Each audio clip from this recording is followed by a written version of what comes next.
गाजीपुर, जम्मू कश्मीर के एलजी मनोज सिन्हा का कार्यक्रम। जिले के कई कार्यक्रमों में मनोज सिन्हा ने की शिरकत। सिखड़ी के मदन मोहन मालवीय कॉलेज में छात्र छात्राओं को किया संबोधित। बक्सूपुर में एक निजी आई हॉस्पिटल का किया शुभारंभ। एलजी मनोज सिन्हा ने हथियाराम मठ पहुंचकर किया दर्शन पूजन।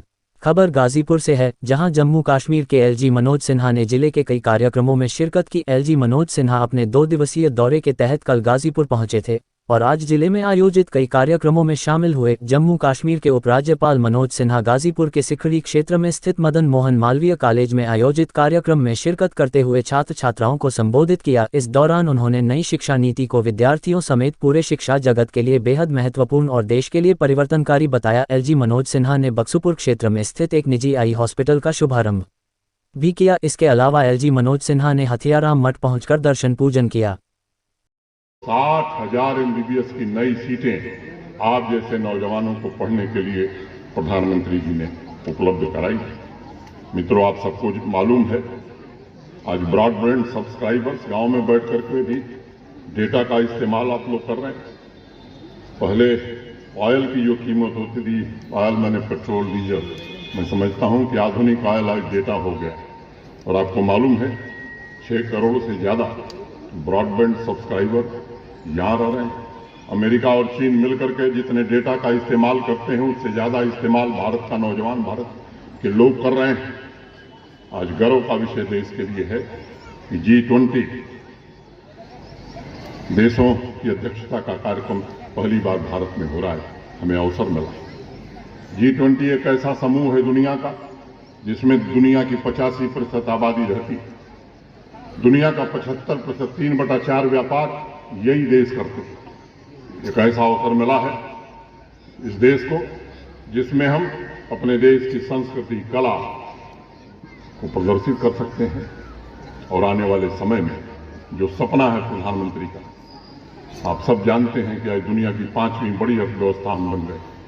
जिस देश के कभी हम गुलाम हुआ करते थे, इंग्लैंड के, उसकी अर्थव्यवस्था को पीछे छोड़ते हुए दुनिया की 5वीं बड़ी अर्थव्यवस्था हम बने। और जब बात प्रधानमंत्री जी करते हैं आत्मनिर्भर भारत की, तो लक्ष्य रखा है उन्होंने कि दुनिया की तीसरी बड़ी अर्थव्यवस्था हमें बनना है। और ये तीसरी बड़ी अर्थव्यवस्था मित्रों, ये आप बनाने वाले हो। आपके कंधों पर यह दायित्व आना है। हम में से तमाम लोग उस समय नहीं रहेंगे, लेकिन आप इस गौरव की अनुभूति आने वाले दिनों में करोगे। मैं आगे आपसे भी बात की है।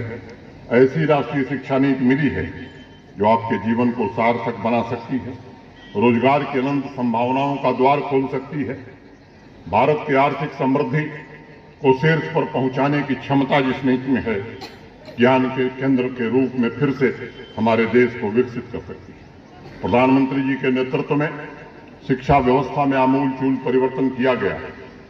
कार्य क्षेत्र में देखें तो पिछले 8 वर्षों में हमारा देश स्टार्टअप की श्रेणी में दुनिया का तीसरा बड़ा देश बन गया है। लगभग 2 लाख स्टार्टअप आज हिंदुस्तान में हैं। ये 8 वर्षों की प्रगति। 23 लाख युवा बच्चे बच्चियां काम कर रहे हैं केवल स्टार्टअप्स में। 3.5 करोड़ नौजवान फॉर्मल सेक्टर में काम करने लगे हैं।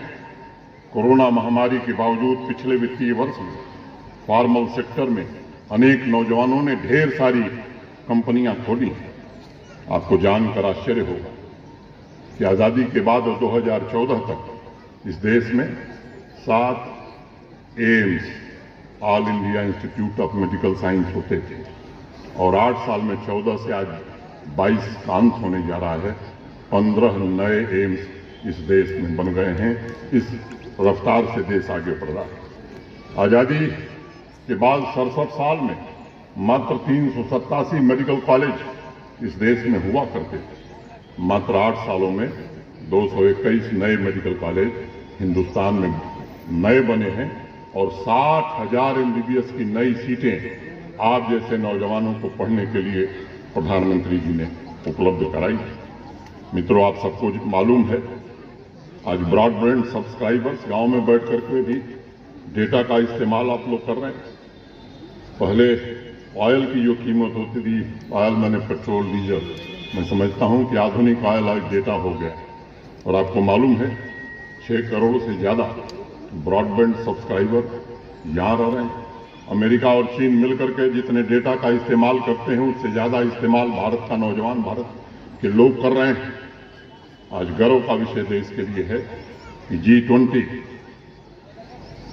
देशों की अध्यक्षता का कार्यक्रम पहली बार भारत में हो रहा है, हमें अवसर मिला।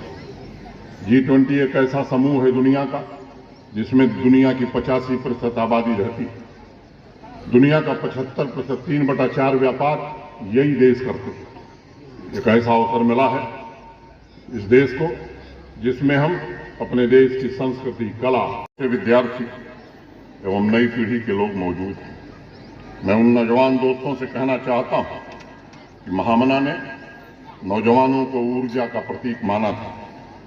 वो मानते थे कि देश को गरीबी से मुक्ति दिलाने में नौजवानों को आधुनिक वैज्ञानिक और तकनीकी शिक्षा मिलनी चाहिए ताकि कृषि और औद्योगिक क्रांति हमारे देश के प्राकृतिक संसाधनों का दोहन कर सके और भारत उन्नति की ओर अग्रसर हो सके। 26 जनवरी 1920 को काशी हिंदू विश्वविद्यालय के अपने दीक्षांत भाषण में महामना ने कहा था विद्यार्थियों कि इस योग्य विद्यार्थियों को बनाया जाना चाहिए कि वे किसी न किसी उपाय से अपना जीविकोपार्जन कर सकें। और वो बार बार इस बात को दोहराते थे कि हाई स्कूल की भी शिक्षा अन्य देशों की भांति तभी सफल मानी जा सकती है जब वह विद्यार्थियों के अर्थोपार्जन योग्य बनावे। नौजवान साथियों, आज जब शिक्षा और रोजगार की बात आती है तो उसके बीच में जो एक खाई है उसकी चर्चा भी होती है।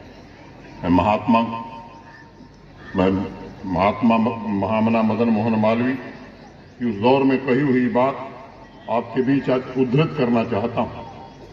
वर्तमान शिक्षा प्रणाली का सबसे बड़ा दोष यह है कि 20 वर्ष की शिक्षा के बाद भी नवयुवक अपने स्त्री तथा निर्धन माता पिता के निर्वाह के लिए कुछ नहीं कर पाता।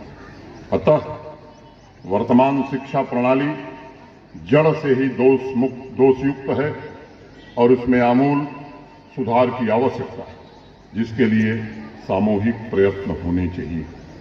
मैं मानता हूं हमारा देश इस परिवर्तन का लंबे समय से इंतजार कर रहा है। हम सब सौभाग्यशाली नहीं थे, लेकिन हमारे सामने जो बच्चे बैठे हैं उन्हें मैं सौभाग्यशाली मानता हूं। एक विशेष तोहफे के रूप में आपको भारत के वर्तमान प्रधानमंत्री आदरणीय नरेंद्र मोदी जी राष्ट्रीय शिक्षा नीति NEP नेशनल एजुकेशन पॉलिसी आपको दी है। ऐसी राष्ट्रीय शिक्षा नीति मिली है जो आपके जीवन को सार्थक बना सकती है, रोजगार की अनंत संभावनाओं का द्वार खोल सकती है, भारत की आर्थिक समृद्धि को शीर्ष पर पहुंचाने की क्षमता जिस नीति में है, ज्ञान के केंद्र के रूप में फिर से हमारे देश को विकसित कर सकती है। प्रधानमंत्री जी के नेतृत्व में शिक्षा व्यवस्था में आमूलचूल परिवर्तन किया गया है। कार्य क्षेत्र में देखें तो पिछले 8 वर्षों में ज्यादा नंबर पा जाएगा, इसमें पढ़ने की जरूरत नहीं है। मुझे लगता है टीम स्पिरिट, कोलैबोरेटिव लर्निंग, एक साथ 7-8 लोग, आपके गांव की कोई छोटी समस्या वहीं से शुरुआत करो। जो हमने पढ़ा, इस समस्या के समाधान में हमारी पढ़ाई का क्या योगदान हो सकता है, इस पर काम करना शुरू करो। बहुत बड़ा देश बदलने की जरूरत नहीं है। सिखड़ी छपरी जहां भी हैं, जखनिया जहां के रहने वाले हैं, कोई एक समाज की छोटी समस्या लो, और खासतौर से हाई स्कूल और इंटरमीडिएट के बच्चों से मैं कहना चाहता हूं, जो पढ़े उसका प्रयोग उस पर करो।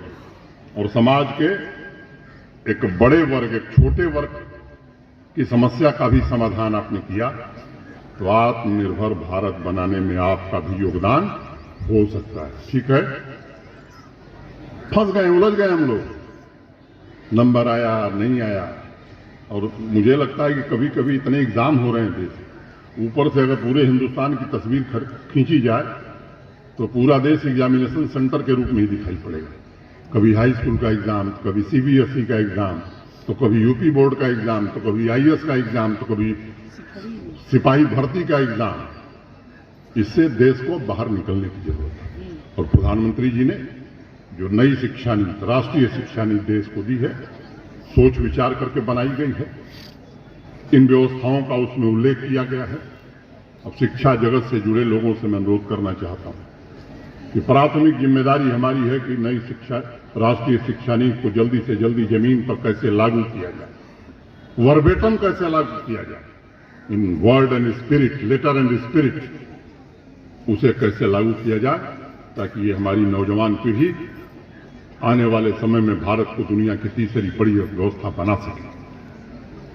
और मित्रों, नॉलेज इकोनॉमी की बात आप सब पढ़ रहे हो, सुन रहे हो। ये सच है कि नॉलेज इकोनॉमी के कारण ही कोई राष्ट्र संपन्न होता है। जब हमारा देश सोने की चिड़िया था तो इसलिए नहीं था कि सोना हमारे यहां बहुत होता था, ये सब गलत बताया जाता। उस समय नॉलेज इकोनॉमी थी हमारे पास। हमारे पानी के जहाज न्यूटन, जिसका मैं जिक्र कर रहा था, ब्रिटिश पार्लियामेंट में उसने बयान दिया कि अभी तक हमारे वैज्ञानिकों ने ऐसी कोई खोज नहीं की है जिसके कारण समुद्री पानी के जहाज अपना रास्ता भूल न सके। उस समय लागर्थिन के आधार पर, गणित के आधार पर हिंदुस्तान के पानी के जहाज सुदूर दक्षिण अफ्रीका के आगे सकोरता तक जाते थे।